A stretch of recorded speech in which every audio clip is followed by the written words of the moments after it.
Bonjour à tous, j'espère que vous allez bien.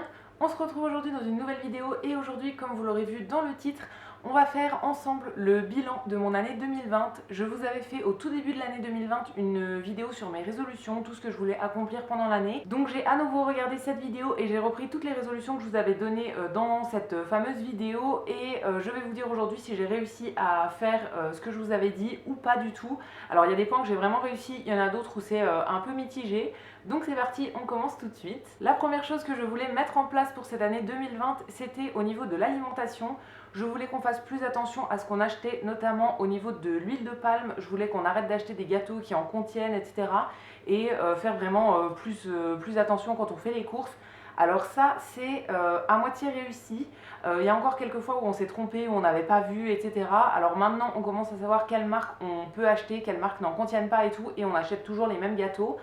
La seule exception qu'on va faire, c'est pour Fred qui mange des princes, les gâteaux princes, qui en contiennent et voilà, il n'arrive pas à s'en passer, il en mange tous les jours quasiment.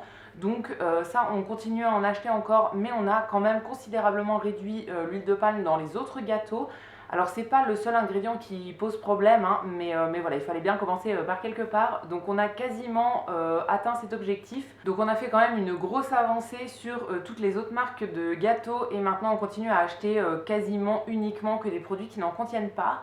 Voilà, on continue à se tromper quand même quelques fois et tout, mais la plupart du temps, on y arrive, donc ça c'est plutôt cool. Le deuxième point, ça concernait aussi l'alimentation et c'était d'acheter beaucoup plus local et beaucoup plus en vrac, continuer à acheter des légumes de saison et tout. Alors ça, c'est à moitié réussi aussi.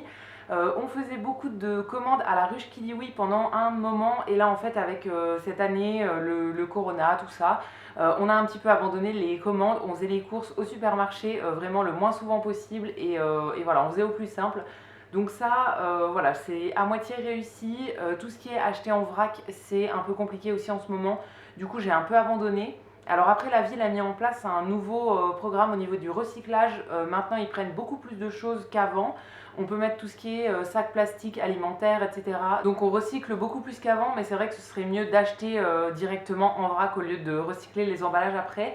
Donc voilà, ça c'est pas très bien réussi pour le moment. Il faudrait qu'on se remette dessus, qu'on refasse des commandes à la ruche et tout, parce que tout ce qui est consommé local, on le fait pas encore assez, enfin quasiment pas du tout. Ensuite, au niveau de ma consommation de vêtements et de maquillage, je voulais faire beaucoup plus attention à ce que j'achetais, vraiment plus réfléchir, limiter les achats et tout. Alors ça, j'ai vraiment réussi. Je pense que le nombre de fois où j'ai acheté des choses chez Sephora en 2020, ça se compte sur les doigts de la main. Vraiment, j'ai dû acheter 3 trucs chez Sephora cette année. Et pareil pour les vêtements, j'en ai acheté très peu. Je vais quand même beaucoup moins dans les boutiques et quand j'y vais, je regarde beaucoup, mais j'achète quasiment plus rien. C'est vrai que voilà, je fais beaucoup plus attention. Chez Sephora, je crois que j'ai acheté un truc cette année. Ça devait être ma base pour les cils que j'ai racheté du coup, que j'avais déjà terminé et que j'ai racheté. Mais en nouveaux produits, j'ai pas craqué sur des nouveautés, des trucs comme ça. Il y a plein de trucs que j'aimerais bien avoir, mais en vrai, quand j'y réfléchis, j'ai déjà de quoi faire. Et pour les vêtements, c'est pareil. J'ai acheté 2-3 trucs dont j'avais besoin. Mais voilà, pas tellement de craquage, de trucs que je trouve beaux mais que je vais jamais mettre et tout. Là-dessus, je réfléchis beaucoup plus qu'avant et c'est vraiment mieux. Ensuite, je voulais faire un challenge pour faire des économies. Ça s'appelle le 52 semaines d'économie, quelque chose comme ça. Ça consiste à mettre toutes les semaines un peu d'argent de côté. En gros, pour la première semaine de l'année, on va mettre 1 euro, la deuxième semaine 2 euros, etc. Et je crois qu'à la fin de l'année, ça fait 1300 euros, plus de 1300 euros de côté. Donc ça, c'est un challenge que j'ai commencé au début de l'année. Et à la base, en fait, je retirais de l'argent pour le mettre dans une enveloppe chez nous. Mais au bout d'un moment, je me suis dit que ça faisait quand même un peu d'argent qui était dans une enveloppe qui servait à rien. Donc au milieu de l'année, enfin plutôt vers juillet, je crois, j'ai ouvert un compte épargne, un nouveau compte épargne à la banque. Qui permet d'avoir des intérêts qui se cumulent, etc. Et c'est un compte qui me permet de mettre des économies. Je peux retirer de l'argent si j'ai besoin et tout. Donc ça c'est un challenge que j'ai réussi et j'ai même mis beaucoup plus de côté que les 1300 euros que je voulais mettre à la base. Donc ça c'est très très cool. Je continue à le faire et je sais que c'est de l'argent qui est là si jamais je veux acheter un gros truc, je veux me faire plaisir ou bien si on a vraiment besoin d'argent à un moment et tout, c'est de l'argent que je ne vais pas utiliser. au quotidien. Mais dès que j'ai un petit peu de sous de côté, à la fin du mois, je vais mettre un petit peu de sous sur ce compte et tout.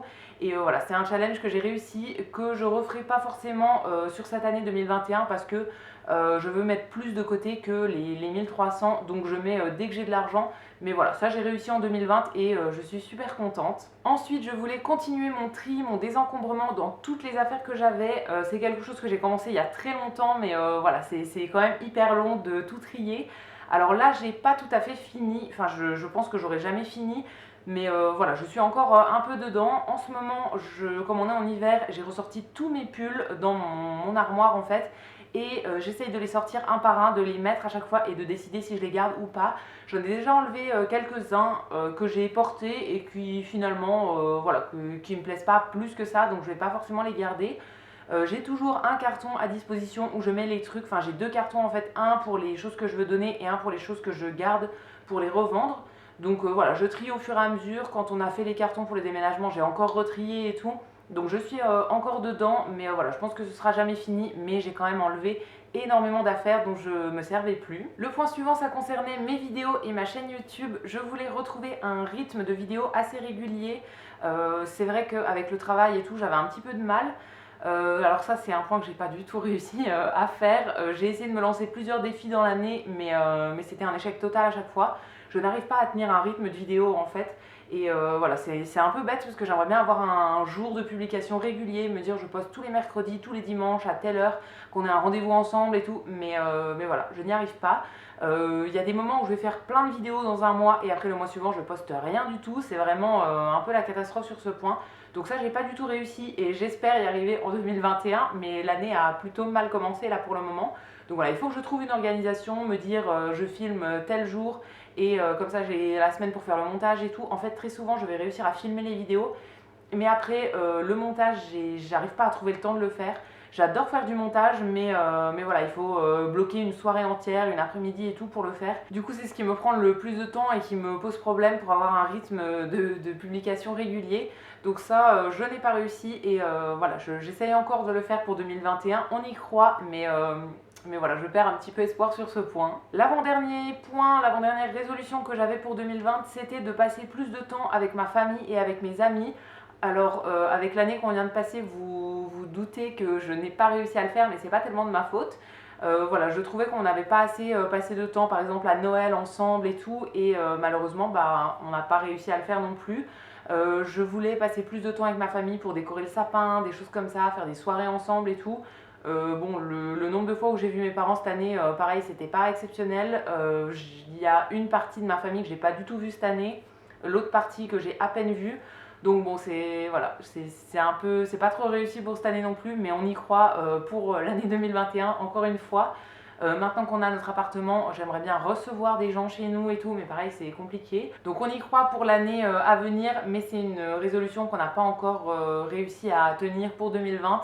Mais c'est pas tellement de notre faute. Et la dernière résolution, c'était de trouver un travail stable en CDI pour commencer à avancer dans nos projets en commun en fait avec mon chéri. Alors ça, vous le savez sûrement, j'ai trouvé un travail, j'ai signé un CDI au début du mois de février 2020. C'était dans l'entreprise dans laquelle j'étais allée en CDD juste avant et il y avait une place qui se libérait, j'ai postulé et voilà, j'ai réussi à l'avoir. Donc ça c'est super cool, j'espérais vraiment que ça avance dans ce sens pour 2020. Donc je suis vraiment hyper contente, c'est une entreprise que j'adore, dans laquelle je suis encore très très bien. Donc voilà, je suis hyper contente et du coup on a pu avancer dans nos projets. Et il y avait un projet, le plus gros projet en gros de notre vie, c'était d'acheter un appartement ou une maison. Comme vous vous doutez avec les dernières vidéos que vous avez vues, on a réussi à acheter un appartement qui nous plaît, dans lequel on est trop bien. On a déménagé du coup en décembre, alors c'était un peu la course et tout avec le travail, enfin voilà, on a un peu galéré. Mais voilà, on s'est installé début décembre, enfin mi-décembre dans l'appartement et on a acheté, alors il n'est pas tout à fait à nous, hein, on a fait un crédit à la banque donc il sera à nous entièrement dans 25 ans. Mais voilà, on a acheté un appartement qui est quand même à nous et dans lequel on se sent super bien et on est super content.